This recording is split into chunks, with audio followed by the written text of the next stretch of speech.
अस्सलाम वालेकुम गाइस, मेरा नाम है फैजान और मेरे चैनल शेख फैजान में बहुत बहुत स्वागत है।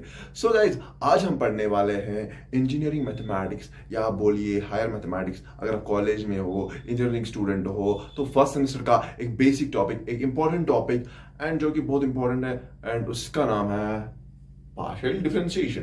So what is partial differentiation, इस वीडियो में काफी अच्छे से डिस्कस करेंगे इसका basic concept what is partial differentiation, और आने वाले वीडियोस में हम इस पे काफी एक्सरसाइज भी करेंगे। सो अब समझते हैं व्हाट इज पार्शियल डिफरेंशिएशन। पहले मैं इसकी डेफिनेशन बताता हूं, फिर मैं डेफिनेशन एक्सप्लेन करता हूं। So let's see.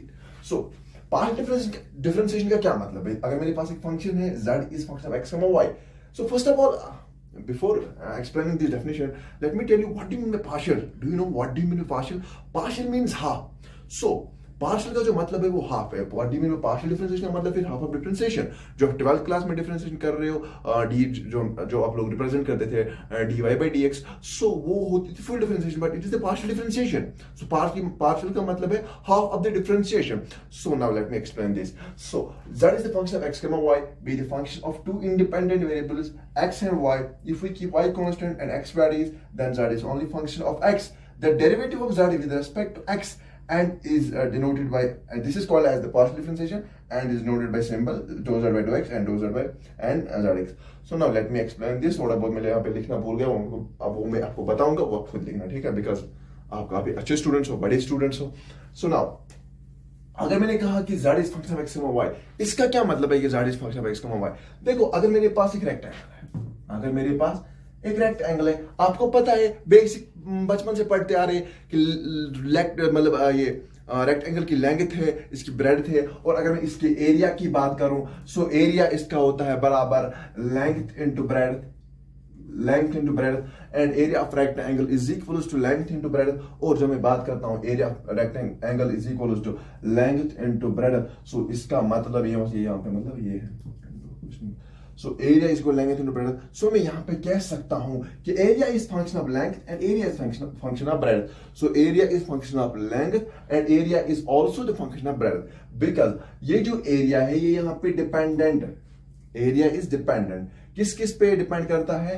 लेंथ पे और ब्रेड्थ पे। अगर मैं लेंथ चेंज करूं तो एरिया चेंज होगा, अगर मैं ब्रेड्थ चेंज करूं तो एरिया चेंज होगा, अगर मैं दोनों चेंज करूं तो एरिया चेंज होगा। So area is the function of length and breadth. So जब मैं चाहे लेंथ चेंज करूं चाहे ब्रेड्थ चेंज करूं, मुझे जो यहां पे एरिया है वो ऑटोमेटिकली चेंज होगा। You got it? Now length, अगर मैं लेंथ एक्सप्लेन करूं, so length is also function of this area and breadth is also function of this area. Now ये जो यहाँ पे एरिया है, this is dependent.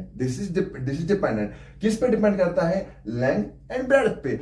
Values of length और breadth के चेंज करो, एरिया का भी चेंज होगा, अकॉर्डिंगली एरिया का भी चेंज होगा। नाउ अब ये तो डिपेंडेंट है, ये तो हमें समझ आया कि डिपेंडेंट है। अब ये दो क्या है? इन्हें हम बोलेंगे इंडिपेंडेंट, बिकॉज अगर हम इनके वैल्यूज चेंज करेंगे तो एरिया का वैल्यू चेंज होगा, बट इनको कोई फर्क नहीं पड़ेगा, इनका वैल्यू तो चेंज होता रहेगा, ठीक है? सो इसी तरह से मैं यहां पे कहता हूं कि z is function of x, y. z is function of x, y. z is function of x, y. z जो फंक्शन है वो x की फंक्शन है और y की फंक्शन है। You got it? नाउ अब यहां पे क्या मसला है कि जब ये z इस पे डिपेंड करता है, x पे डिपेंड करता है, y पे भी डिपेंड करता है, z x पे भी डिपेंड करता है, y पे भी डिपेंड करता है। So z is dependent variable. So z यहां पे क्या है? Dependent variable, while x and y is independent variable. So कभी कभी आपसे कोई पूछता है, if z is function of x, y, z is the function of x, y, so इन दोनों में से कभी ऑब्जेक्टिव भी आ सकता है कि इनमें से कौन सा डिपेंडेंट है, कौन सा इंडिपेंडेंट है। Now if you don't understand what do you mean by z is, so what do you mean by f of x, y, for example अगर z is function of x, y, इसका मतलब क्या है? वो जो variable, वो function जिसमें x and y हो, for example z is equals to x cube plus y cube minus 3aXy.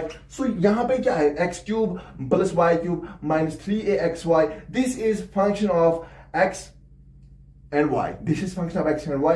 So मैं यहां पे कह सकता हूं कि z is a function of x and y. So यहां पे जो मतलब ये z है ये डिपेंडेंट है और ये y xy this is independent. I hope you understand this. So now अगर मैं डेफिनेशन के हिसाब से आऊं तो z is function of x and y. आपको आया ये समझ?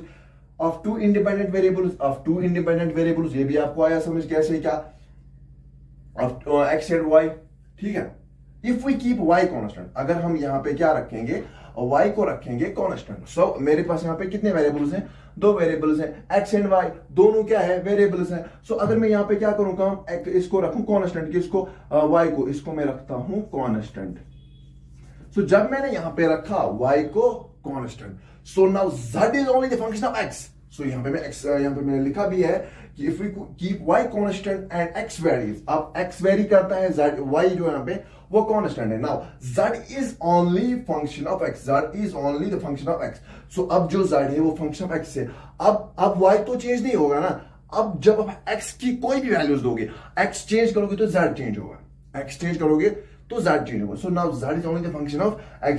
सो derivative of z with respect to x, derivative of z with respect to x is called as partial derivative of z with respect to x.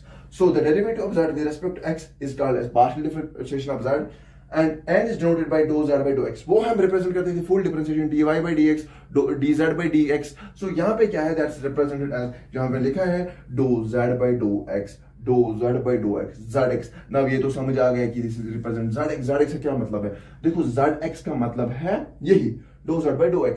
So zx का, जब हम एक छोटा सा x यहाँ पे नीचे लिखते हैं, इसका मतलब है dou z by dou x। सो अब तो ऐसी कंडीशन है, मैंने यहाँ पे बात की कि जब मैंने y को रखा constant, but it is not necessary आप हमेशा y को कांस्टेंट रखो, यहाँ पे आप x को भी कांस्टेंट रख सकते हो। सो अब अगर मैं यहाँ पे अब x को रखूं constant, so let z is function of x comma y be function of two independent variables x and y। if we keep now x constant, क्या करेंगे, x कांस्टेंट रखेंगे and y varies, then z is only the function of y, the derivative of z with respect to y is, वो मैं भूल गया लिखना तो आपको खुद लिखना, the derivative of z with respect to y is called as partial differentiation of z with respect to y। so and is noted by, लेकिन वहां पे हम डिफरेंशिएट कर रहे थे विद रेस्पेक्ट टू x, यहां पे हम कर रहे हैं with respect to y। So यहां पे आएगा y, सो यहां पे भी आएगा y। आई होप आपका जो मतलब ये इंट्रोडक्शन क्लास था इसका पार्शियल डिफरेंशिएशन का, वो आपको काफी अच्छे तरीके से समझ आ गया होगा। अगर आपको फिर भी ये समझ नहीं आ रहा तो मैं इस पे एक मतलब ये काफी इजी है समझना। सो यही फाइंड आउट इसमें करने पड़ते हैं, डो z by dou x, डो z by dou y।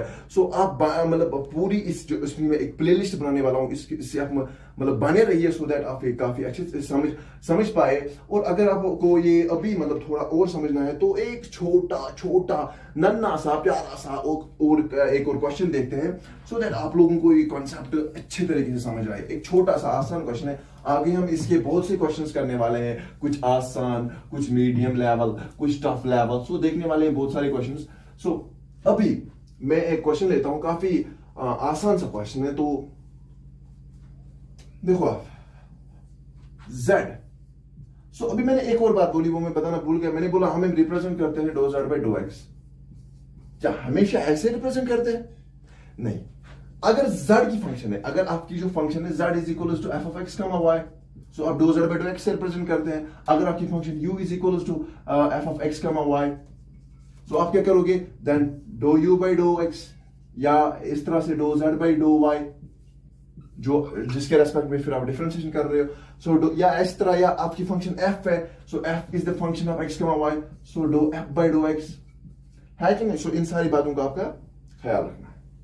सो अब हम अपना क्वेश्चन सॉल्व करते हैं, एक आसान सा क्वेश्चन। सो z एक फंक्शन है, that is z is a function that is x cube plus y cube minus 3axy। So हमें क्या करना है, फाइंड डो z by dou x and मैंने क्या एंड डो z by dou y। सो ये दो चीजें हमने इस क्वेश्चन में फाइंड आउट करनी है। सो ये मेरे पास z है x cube plus y cube minus 3axy। So मैं क्या करूंगा, मैं पहले ये ढूंढूंगा डो z by dou x। So मैं क्या करूंगा, differentiate z partially, but with respect to what? With respect to x, because I have to find dou z by dou x. So dou z by dou x is equals to dou by dou x of z के बदले function डालो x cube plus y cube minus 3axy. So यहां पे मैंने बोला कि जब हम x के रेस्पेक्ट में डिफरेंशिएशन करेंगे तो यहां पे हमें मानना है कि y इज कांस्टेंट, और जब हम y के रेस्पेक्ट में डिफरेंशिएशन करेंगे वहां पे हमने ये मान के चलना है कि x इज कांस्टेंट. सो यहां पे हमने x के रेस्पेक्ट में डिफरेंशिएट कर रहे हैं तो यहां पे क्या है, यहां पे y कांस्टेंट है. सो ऐसे ही समझना है कि x की डिफरेंशिएशन जिस तरह से x क्यूब की डिफरेंशिएशन हम करते आए 12 से differentiation of x to the power n is nx to the power n - 1, वैसा ही यहां पे भी है. Differentiation of x cube with respect to x is वो आएगा बराबर इस तरह से आएगा. तो फिर वहां पे करते हैं वो आएगा बराबर x क्यूब की आएगी 3x square and y cube की आएगी 0, बिकॉज हियर ये y क्यूब ये यहाँ पे कांस्टेंट है. नाउ इसकी क्या आएगी, ये फंक्शन ऑफ x भी है y भी है. सो यहाँ पे हमें डिफरेंशिएट करना है with respect to x. So x की यहाँ पे आएगी 1, this become minus 3ay. So dou z by dou x is equals to 3x square minus 3ay. ये a, ठीक है. सो हमने ये फाइंड आउट किया, ठीक. सो इस क्वेश्चन में मैंने ये फाइंड आउट किया. अब मुझे ढूंढना है dou z by dou y. सो ऐसे ही करना है, कुछ ऐसी बड़ी बात नहीं है. Now differentiate z partially, but किसके रेस्पेक्ट में? अब मुझे ये ढूंढना है किसके रेस्पेक्ट में, y के रेस्पेक्ट में. सो dou z by dou x लिखेंगे, नहीं, dou z by dou y लिखेंगे. dou z by dou y function ये लिखनी है, ठीक है. सो dou z by dou y x cube plus y cube minus 3xy. यहां पे मैं बोल रहा हूं कि डिफरेंशिएट किसके रेस्पेक्ट में कर रहे हैं, डिफरेंशिएट कर रहे हैं y के रेस्पेक्ट में. सो यहां पे जो x कांस्टेंट है इसकी डिफरेंशिएशन, कांस्टेंट की डिफरेंशिएशन ऑलवेज 0. सो हमने पता है कि dou z by dou y आएगा यहां पे बराबर दैट इज x क्यूब की 0 जस्ट लाइक हीरो, एंड यहां पे y क्यूब की आएगी 3y square and minus 3axy function of two variables. So यहां पे x की फंक्शन है, y की भी फंक्शन है. सो y की आएगी 1 माइनस 3ax. सो मेरे पास क्या मिला, dou z by dou y is equals to 3y square minus 3ax. So ये मैंने ये भी पटका, ये भी ढूंढा. सो हमने ये भी ढूंढा. कितना कितना कितना आसान क्वेश्चन था, कितना आसान कॉन्सेप्ट था. आई होप गाइज आपको ये वीडियो काफी अच्छी लगी होगी, ये कॉन्सेप्ट आपको काफी अच्छा लगा होगा. सो जुड़े रहिए, काफी प्लेलिस्ट अपनी बनाऊंगा इस पे, पार्शियल डिफरेंशिएशन पे और भी बहुत से कॉन्सेप्ट पे.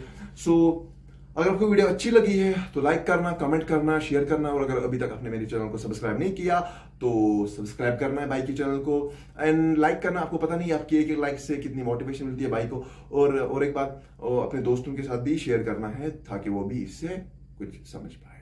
चलो तब तक के लिए goodbye and take care.